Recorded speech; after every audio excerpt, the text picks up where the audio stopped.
Hey guys, welcome to Chat with your girl KST. It's your girl K, and today we are talking Kyrie.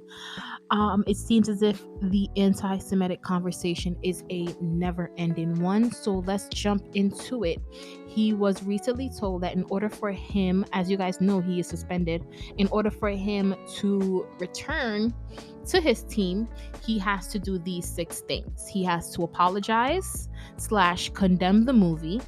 He has to donate $500K to an anti-hate cause. He has to take sensitivity training. He has to take anti-Semitic training. He has to meet with ADL Jewish leaders. He has to meet with Joe Tassé, I hope I'm saying that right, to demonstrate understanding. So he has to complete all of these different things before he can return back to playing on his team. And for me, I feel like it's a bit much. I feel like you guys have already done what you guys done by suspending him. Plus, is the documentary even there anymore for people to see? Why let him go through all of this? And I love what Nick Cannon had to say. And this is what Nick had to say. Kyrie Irving is not anti-Semitic. But given the chance to say, are you anti-Semitic? And he didn't say, no, I'm not anti-Semitic. At the press conference, tell us about that movie, White Days, and Stop Dehumanizing Me. And the movie is saying, right, Jews invented the Holocaust, 6 million Jews to be killed. Okay, I know that isn't right. There's a gigantic historical record. Jewish people know when you dehumanize us this way, we know what's around the corner. So in that same statement as those are the tropes that dehumanize Jewish people, the same buck breaking. What's that? I don't really know what that means, to be perfectly honest. The slave masters would bring the buck, the one that gets out of line. So all the other slaves would see lash after lash, show them the power to set an example. This is what you must do to fall in line. So when we see the 6 things that Kyrie must do to get his job back, So I totally agree with Nick Cannon in that they're trying to make an example, and we see this a lot with Black people when they step out of line. It happened with the baby when he stepped out of line and he said some things about the LGBTQ community. He was made an example. We see it with Kanye West when he said certain things about the Jewish community that the Jewish people considers to be anti-Semitic. You see what happened to him.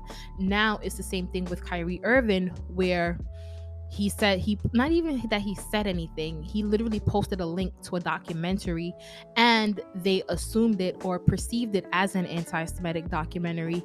So because they've done that now, they're trying to, here we go again, punish him so tremendously to the point that no one would even try to step out of line and like come up against the powers that be, or even say something as close to what any one of these men that I mentioned before said or have done. And to me, I feel like it speaks directly to the things that Kanye West was saying, where the minute you step out of line and the minute you're not well behaved, that's when they do things to take everything away from you. They do things to make you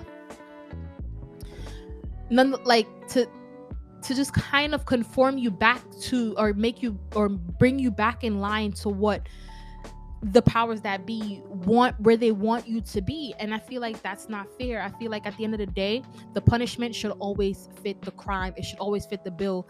And for this extensive amount of punishment for Kyrie Irving, and for him, he already got the suspension. Let him take the suspension, let him take the L, let him sit for a little bit, and then let him decide on his own accord that he wants to do these things, that he wants to make a donation, that he wants to sit through this training, that he wants to do these things. Because forcing him to do it isn't going to make him learn anything more, other than he's going to only sit through it just for the purpose of starting back and getting back on his team.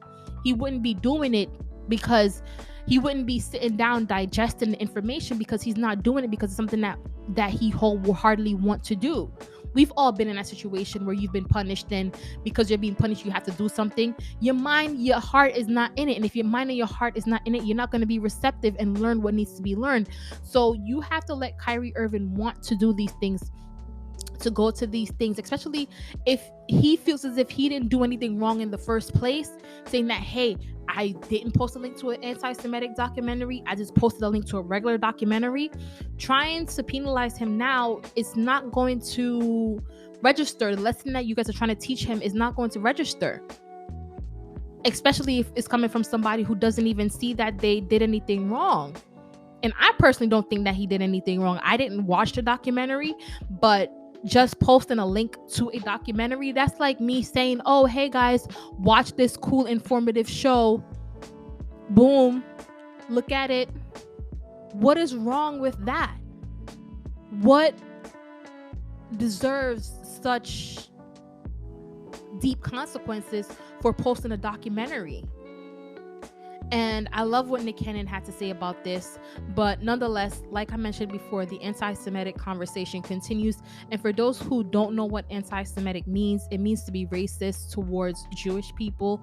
I didn't know what it means, and that's just me being like honest completely. I'm like, what the heck is this anti-Sumuli crap that they're talking about? And I had to look it up. So it means to be racist towards Jewish people. And I personally don't feel like Kyrie Irving is racist towards Jewish people.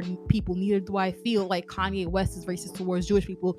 And you know, it's funny enough, I had this experience when I had to think about racism towards Jewish people. I had to think about my own experiences that I've had with Jewish people and my own encounters that I had with Jewish people. And I can say it wasn't that pleasant, right? And it's not that I wasn't the person that was being pleasant, but I felt like I was on the receiving end of racism. I live in Brooklyn, and I go over to Williamsburg to one of my favorite restaurants and stuff like that. But when you go down to Williamsburg, you know where I'm coming from, you gotta drive through a Jewish neighborhood, a neighborhood that's predominantly have Jewish folks. And I didn't know that it was like that. You know, I didn't know that it was Jewish stores and Jewish and everything belonged to the Jews or anything like that. But I was like, hey, yo, pull over. Like, I gotta go get something to drink. Like, I really need something to drink. So me now just pulling over in a random neighborhood, just go to the deli real quick to go get something to drink. And the guy, I got in there and I could tell the atmosphere was different. But I'm like, look, I don't care. I'm here to buy a juice. Picked up the juice that I wanted to buy, went to go check out, gave the man the money in his hand, and the man did not want to touch me to give me my change. He did not want to touch my hand to give me my change. So when we're talking about racism to Black people being racist towards Jewish people, I think we need to look at it maybe the other way around in real life. But nonetheless, I'm just sharing with you guys my personal experience with this whole anti-Semitic stuff. And I just felt like Kyrie Irving is not anti-Semitic, and he's just being punished way beyond the crime, and it needs to just stop. He needs to just return to the team and just be left alone at this point. But that's my point. Love you guys. Laters. Bye.